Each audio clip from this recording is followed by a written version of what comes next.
কামারপুকুরে নয়া বাসস্ট্যান্ডের কাছে সিআইবির হুগলি জেলা কার্যালয়ের উদ্বোধন করলেন রাজ্যের চিফ নারায়ণ বিশ্বাস। আজ হুগলি জেলার গোঘাট থানার অন্তর্গত কামারপুকুর নতুন বাসস্ট্যান্ড সংলগ্ন স্থানে সিআইবি হুগলি ডিস্ট্রিক্ট অফিসের উদ্বোধন হয়ে গেল। মূলত 5টি জেলা নিয়ে হুগলি ডিস্ট্রিক্ট অফিস পরিচালিত হবে। তার মধ্যে হুগলি, পশ্চিম মেদিনীপুর, বর্ধমান, বাঁকুড়া, হাওড়া এই জেলাগুলো নিয়ে সিআইবি অর্থাৎ ক্রাইম ইনভেস্টিগেশন ব্যুরোর অফিস পরিচালিত হবে বলে জানা গেছে। আজ উদ্বোধনে সিআইবি অর্থাৎ ক্রাইম ইনভেস্টিগেশন ব্যুরোর ওয়েস্ট বেঙ্গল অর্গানাইজেশনের চিফ নারায়ণ বিশ্বাস নারকেল ফাটিয়ে এবং জাতীয় পতাকা উত্তোলনের মধ্য দিয়ে ফিতে কেটে অফিসের উদ্বোধন করেন। মূলত বিভিন্ন জেলায় এত দুর্নীতি এবং ক্রাইম হচ্ছে, এতে করে সিআইবি দপ্তরে বহু কমপ্লেন আসছে। সেসব কমপ্লেন জানাতে গেলে আগে কলকাতায় যেতে হতো। তাই সাধারণ মানুষের কথা মাথায় রেখে 5টি জেলার মধ্যবর্তী হুগলি জেলাতে অফিস করার সিদ্ধান্ত নেন এই দপ্তরের পশ্চিমবঙ্গ রাজ্যের প্রধান নারায়ণ বিশ্বাস। নারায়ণ বিশ্বাস জানান, ক্রাইম ইনভেস্টিগেশন ব্যুরো একটি স্বয়ংশাসিত সংস্থা। তারা প্রতিনিয়ত মানুষের পাশে থেকে মানুষকে বিনামূল্যে পরিষেবা দিতে বদ্ধপরিকর। এদিন আজ বিভিন্ন অপরাধ এবং দুর্নীতির বিরুদ্ধে জাতীয় সংস্থার পক্ষ থেকে সকল সিআইবি কর্মীদের সম্বর্ধনা জানানো হয়। তবে পাশাপাশি বিশেষ করে আইনি কর্মশালা এবং রাষ্ট্রীয় সেবা কর্মসূচিও অনুষ্ঠিত হয়। দপ্তরের লক্ষ্য বিভিন্ন অপরাধ, দুর্নীতি, সুদ, ঘুষ, শিশুশ্রম, শিশু নির্যাতন, নারীর নিরাপত্তা, ধর্ষণ, শ্লীলতাহানি, গার্হস্থ্য সহিংসতা, নারী হয়রানির মতো একাধিক বিষয়ে স্থানীয় পুলিশ প্রশাসনের সহযোগিতায় সমাধানের চেষ্টা করা এবং অপরাধ ও দুর্নীতির বিরুদ্ধে জাতীয় সংস্থা দ্বারা বিনামূল্যে নিম্ন আদালত, সিভিল কোর্ট, হাইকোর্ট এবং সুপ্রিম কোর্টের আইনি বিশেষজ্ঞদের দ্বারা আইনি সহযোগিতা করে থাকা, পাশাপাশি বস্ত্র বিতরণ, দুস্থ মানুষদের বিভিন্নভাবে সহযোগিতা করা, চিকিৎসার সুব্যবস্থা করে দেওয়া এবং বিভিন্ন মন্দির, মসজিদ, গির্জা এবং এতিমখানায় রাষ্ট্রীয় পরিষেবার সুব্যবস্থা করে দেওয়ায় এদের কাজ। এই দিন এই কর্মসূচিতে উপস্থিত ছিলেন সিআইবি ক্রাইম ইনভেস্টিগেশন ব্যুরোর ওয়েস্ট বেঙ্গল অর্গানাইজেশনের চিফ নারায়ণ বিশ্বাস ছাড়াও চিফ ও ওমেন সেলের Payel Mondal, assistant chief mister Biswadeb Chatterjee, Hooghly district secretary Riazul Mallick সহ সেক্রেটারি হাফেজ শেখ শামসুদ্দিন, মিরাজুল মল্লিক, রাবেয়া খাতুন, বৈশাখী নন্দী, পশ্চিম মেদিনীপুর জেলা সেক্রেটারি অজয় মণ্ডল, জয়েন্ট সেক্রেটারি সাইফুল্লাহ খান, কোঅর্ডিনেটরের হেড মহিদুল ইসলাম খান, অ্যাসিস্ট্যান্ট হেড বাকিবুল্লাহ মল্লিক সহ বিভিন্ন জেলার সিআইবি ডিপার্টমেন্টের অন্যান্য সদস্য শফিকুল মণ্ডল, ডক্টর তরুণ কান্তি মল্লিক, বিনোদ দেবনাথ, সন্দীপন মল্লিক, মীর আবদুল্লাহ, শেখ আব্বাস উদ্দিন সহ অন্যান্য সিআইবি সদস্যরা। দেখুন বিস্তারিত আরামবাগ টাইমসের রিপোর্ট। আপনাদের পরিচয় হয়ে গিয়েছে, আপনারা চৌধুরী। তাহলে অজয় মন্ডল হচ্ছে পশ্চিম মেদিনীপুরের প্রধান ডিস্ট্রিক্ট সেক্রেটারি। অজয় মন্ডলকে বলবো পরিচয় করার জন্য একটু হাতটা তুলবেন। Paschim Medinipur district joint secretary Saifullah Khan, Paschim Medinipur district coordinator head Mohidul Islam Khan, Paschim Medinipur district assistant প্রধান হচ্ছে Bakibullah Mallick, Paschim Medinipur women cell Reshma Khatun.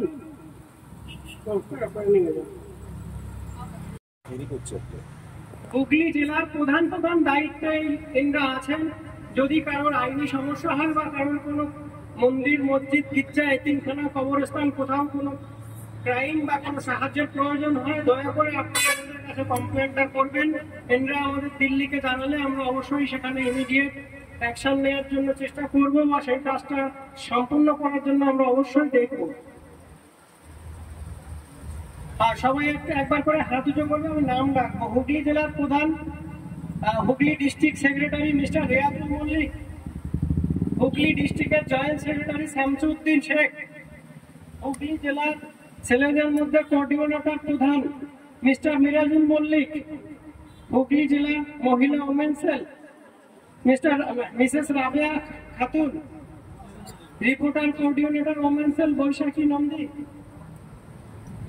Reporter প্রধান আর একটা দায়িত্বে রয়েছে সুভাষ ভৌমিক, আপনারা দেখে রাখুন, এনারাই হুগলি জেলা চালাবে। এনারা হুগলি জেলার দায়িত্ব পেয়েছে সেন্ট্রাল থেকে। এই দায়িত্বটা এনাদের দিল্লি থেকে দেওয়া হয়েছে হুগলি জেলাটাকে চালনা করার জন্য। আপনারা মন্তব্য করুন। মীর আব্দুল্লাহ, জয়েন্ট সেক্রেটারি উৎপল ভাড়া, ডিস্ট্রিক্ট কোঅর্ডিনেটর হেড চান্দু পোড়ে, মৌমিতা বেড়া, ডক্টর অমিয় মুখার্জি। সবাই একটু দয়া করে স্টেজে আসবেন। বাচ্চা ছেড়ে দিন, একটু বাচ্চা ছেড়ে দিন।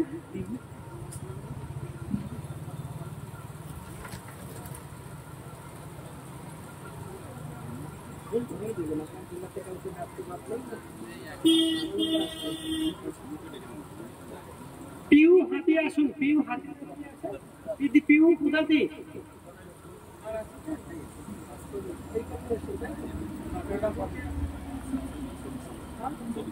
সৌভিক সামন্ত, আচ্ছা ঠিক আছে।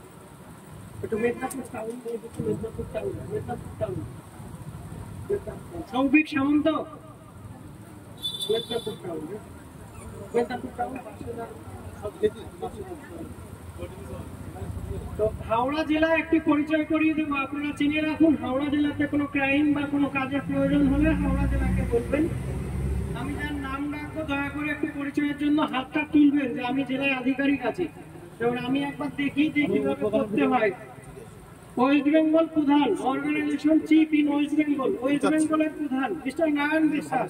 আমি হাওড়া জেলার প্রধান চিফ মীর আব্দুল্লাহ, হাওড়া জেলার জয়েন্ট সেক্রেটারি উৎপল ভাড়া, হাওড়া জেলার কোঅর্ডিনেটর হেড চান্দু পোড়ে, হাওড়া জেলার কোঅর্ডিনেটর সৌভিক সামন্ত, হাওড়া জেলার ডিস্ট্রিক্টের প্রধান ডাক্তার ডক্টর অমিয় মুখার্জি, হাওড়া জেলার মহিলাদের মধ্যে ওমেন্সের পিউ হুদাতি। হ্যাঁ, আপনারা কি আইনি যে সহায়তাগুলো দেন এর জন্য কি যারা সাধারণ মানুষ আপনাদের কাছে আসে কোনো পে করতে হয়? না না, কোনো পে করতে হয় না। সেটা তো লেখাই রয়েছে আমাদের ব্যানারে যে সম্পূর্ণ আইন বিনামূল্যে। না, আপনারা এই যে পরিষেবাগুলো দিচ্ছেন, এই পরিষেবাগুলো দিতে গেলে ন্যূনতম, যেহেতু আপনারা ক্রাইম নিয়ে কাজ করবেন, তো ক্রাইমের এবং অবশ্যই সেটা ইনভেস্টিগেশন, এই ইনভেস্টিগেশন করতে গেলে ন্যূনতম কিছু ট্রেনিংয়ের দরকার হয় এবং যে কেউ যে কোনো ব্যক্তি এই কাজ করতে পারে না। আপনাদের কিন্তু মুড়ি মুরগির মতো সদস্য আছে। আমি জানতে চাইছি যে আপনাদের কিন্তু মুড়ি মুরগির মতো সদস্য পদ দেওয়া হচ্ছে কেন? এটা পুরোটাই ভুল কথা। একটা জেলাতে 5 জনই হচ্ছে সিনিয়র পোস্টে থাকে, বাকি সব অ্যাজ এ ভলেন্টিয়ার। এই যে 5 জনকে আপনারা কিভাবে নিয়োগ করছেন, কোন প্রক্রিয়া? 5 জনকে আমরা নিয়োগ করছি পুরো সরকারি প্রসিডিওর মেলে। অনলাইনে ফর্ম ফিল আপ করতে হয়, অনলাইনে ফর্ম ফিল আপ করার পরে এগুলো ওখানে অ্যাকসেপ্ট হয়, হওয়ার পরে আমরা ওটাকে কোর্টে পাঠাই। ন্যূনতম যোগ্যতা কি দরকার? গ্রাজুয়েশন পাস প্রত্যেকেই? হ্যাঁ, প্রত্যেককেই। হ্যাঁ, করতেই হবে। আচ্ছা, এবং সেটা কোর্টে পাঠাই। কোর্টে পাঠানোর পরে আমরা থানা থেকে পিসিসি সার্টিফিকেট তুলি। তোলার পরে সেগুলো সব সাকসেস হওয়ার পরে তার কার্ড অ্যাপ্রুভাল হয়। ভলেন্টিয়ারের জন্য কোনো কিছু প্রয়োজন হয় না। এই যে আরামবাগ মানে গোটা পশ্চিমবঙ্গে প্রত্যেকেরই পিসিসি সার্টিফিকেট আছে। আমরা যেগুলো মেইন দায়িত্ব আছে তাদের আমরা নিয়ে নেই। আর বাকি যারা তাদেরকে আমরা 3 মাস 6 মাসের যে ট্রেনিংটা হয়, ট্রেনিংয়ে যদি মনে হয় এই লোকগুলো আমাদের কাছে চলে আসছে, তখন তাদেরকে বলি পিসিসি সার্টিফিকেট বা কোর্টের এফিডেভিট তোলার জন্য।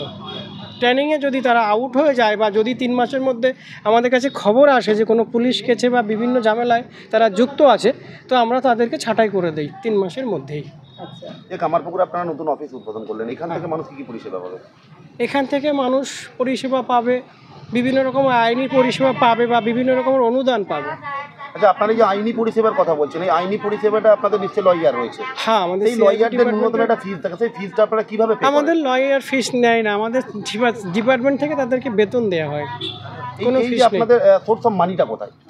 আমাদের তো এটা রাষ্ট্রীয় সংস্থা। এবার আমাদের সোর্স অফ মানি ধরুন কিছু সময় কিছু সাহেব আছে, অনেক লোকই আমাদের সিআইবিকে দান করে।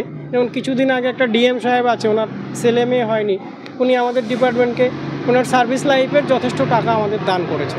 50 লাখ। এই যে কামারপুকুরে দাঁড়িয়ে আপনারা অফিস করলেন, এই যে প্রোগ্রাম, এর জন্য তো একটা ব্যয়ভার থাকে। এটা আমাদের অফিস আপনারা থেকে পরিষেবা বহন করে। দিচ্ছেন বিনামূল্যে, তারপরেও আপনাদের এই ব্যয়ভার, এটা হ্যাঁ। কিভাবে চালান? আর এটা আমাদের অফিস থেকে দেয়, বিভিন্ন জায়গা থেকে আমাদের অনুদান আছে, সরকার থেকে আমরা পয়সা পাই। আপনারা যে লোককে অনুদান দিচ্ছেন, হ্যাঁ, কেন? আমরা লোককে অনুদান দিচ্ছি শুধুমাত্র অসহায় লোককে, সবাইকে না। যাদের কিচ্ছু নেই, যারা সত্যি অসহায়, তাদেরকে দিচ্ছি। আর আপনাদের দেখলাম প্রায় আপনারা ব্যবহার করলেন আজকে যে মন্দির, মসজিদ, গির্জা, এইগুলোর সঙ্গে এখানে কেন জড়াচ্ছেন? আমাদের তো রাষ্ট্রীয় সেবা, বিভিন্ন সমাজসেবা কাজের সঙ্গে যুক্ত। ধরুন কোনো গির্জা আছে বা মন্দির আছে বা বৃদ্ধাশ্রম আছে, হয়তো আমাদের চিঠি করলো যে আমাদের এখানে 10 বস্তা চাল বা 2 দিনের খাবার দরকার, আমরা সেখানে দেই সেটা। এছাড়া আমরা গভর্নমেন্ট থেকেও একটা টাকা পাই, বিভিন্ন জায়গা থেকে আমাদের ফান্ডে টাকা আসে। এটা আপনাদের এনজিও? হ্যাঁ, এনজিও। আমি সেইটাই এতক্ষণ জানতে চাইছিলাম যে আপনাদের এই যে সিআইবি ডিপার্টমেন্টটা মূলত একটা এনজিও, তাই তো? এবং এই এনজিও আপনারা কি বিদেশি মুদ্রাও পান? এত কথা তো আমি বলতে পারবো না, সাহেবরা জানে, আধিকারিকরা বলতে পারবে। আজকের এই যে প্রোগ্রামটা আপনারা এখানে করছেন, এই প্রোগ্রামটাতে কি পশ্চিমবঙ্গের বিভিন্ন জেলা থেকে এসেছেন দেখতে পাচ্ছি? হ্যাঁ, এখানে 7টা জেলা থেকে লোক এসছে। 7টা জেলা? হ্যাঁ। তাদেরকে আজকে আপনারা সকলের সঙ্গে পরিচিতি করিয়েছেন? হ্যাঁ, হ্যাঁ। এবং সম্মানিত করিয়েছেন যারা ভালো কাজ করছে, হ্যাঁ, হ্যাঁ। তাই তো? হ্যাঁ। এই যে অফিসের উদ্বোধন করলেন, এখন থেকে কি হুগলি জেলার কাজটা এই কামারপুকুরের অফিস থেকেই হবে? এখানে 5টা জেলার কাজ হবে, যেহেতু এটার বর্ডার সাইড, মানে একটা সাইডে পড়েছে। পশ্চিম মেদিনীপুর হবে, বাঁকুড়া হবে, হুগলি হবে, বর্ধমান হবে, হাওড়া হবে। 5টা জেলা এখানে কন্টিনিউ বসবে, এটা হেড অফিস আছে 5টা জেলার। আর আপনারা একটা দেখলাম সতর্কীকরণ করেছেন যে যে ব্যক্তি কাজ করবে তার নিজের যেন কোনো ব্যক্তিগত ক্রাইম না থাকে বা কখনো ক্রাইম না করে। হ্যাঁ, হ্যাঁ। তাই তো? মানে কোনো রকম খবর আসলে আমরা তাকে এখান থেকে বাদ দিতে বাধ্য থাকিব, এবং সেটা লিখেও নেই আমরা 100 টাকার স্টামে, যে আমি যদি কোনো ইলিগাল কাজের সঙ্গে যুক্ত থাকি, সিআইবি ডিপার্টমেন্ট আমাকে বরখাস্ত করিলে আমার কোনো দাবি থাকবে না, যেহেতু সে আমাদের নামে কোনো কোর্টে কেস করতে পারবে না যে কেন আমার এখান থেকে চাকরিটা চলে গেল। এবার এখানে আমরা বিভিন্ন গ্রাম থেকে ক্রাইম তোলার জন্য বা বিভিন্ন খবরাখবরের জন্য কিছু ভলেন্টিয়ার রাখি, যেগুলো আধিকারিক হয় সেগুলো আমরা, আমাদের লিঙ্ক আছে, সরকারিভাবে অ্যাপ্লাই হয় আমাদের সিস্টেমে। হ্যাঁ, হ্যাঁ, হ্যাঁ। আমরা সব খবর নেওয়ার পরে থানা থেকে সার্টিফিকেট আসে, কোর্ট থেকে এফিডেভিট আসার পরে তারপরে তার কার্ড আসে। আপনার নাম? নারায়ণ বিশ্বাস। আপনি কি পদে আছেন? Organisation chief. ম্যাম, আপনার কাছে একটু জানতে চাইছি, আপনারা মেয়েদের দিকটা কীভাবে কাজটা করেন? নমস্কার, আমি Payel Mondal, CIB chief women cell in West Bengal. এখন পারিবারিক দিক থেকে আমরা অনেকেই দেখি মহিলারা বিভিন্ন সমস্যার মধ্যে পড়েছে। কেউ হয়তো পারিবারিক বিভিন্ন সমস্যা, স্বামীর কাছ থেকে শারীরিক নির্যাতন, মানসিক নির্যাতন পাচ্ছে, এমনকি এই ঘটনাগুলো তারা না কারোর সঙ্গে বলতে পারছে না পাচ্ছে তাদের ফ্যামিলি মেম্বারদের সঙ্গে শেয়ার করতে, না পাচ্ছে বন্ধুবান্ধবদের শেয়ার করতে। এমনকি আমরা দেখেছি বিভিন্ন কেস পারপাসেস যে কিছু কিছু সমস্যা আছে, তারা এই ভয়টা পাচ্ছে যে জানালে তার বাপের বাড়ির দিক থেকেও সমস্যা হবে বা শ্বশুর বাড়ির দিক থেকেও সমস্যা হবে, আবার না জানালে নিজেও ডিপ্রেশনের মধ্যে চলে যাচ্ছে।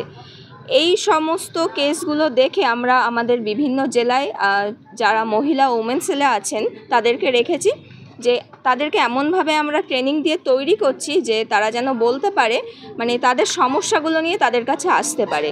তাহলে আমরা চেষ্টা করব সেই সমস্যাগুলো তারা কিভাবে সমাধান পেতে পারে বা সলভ পায়, সেইটা আমরা চেষ্টা করব।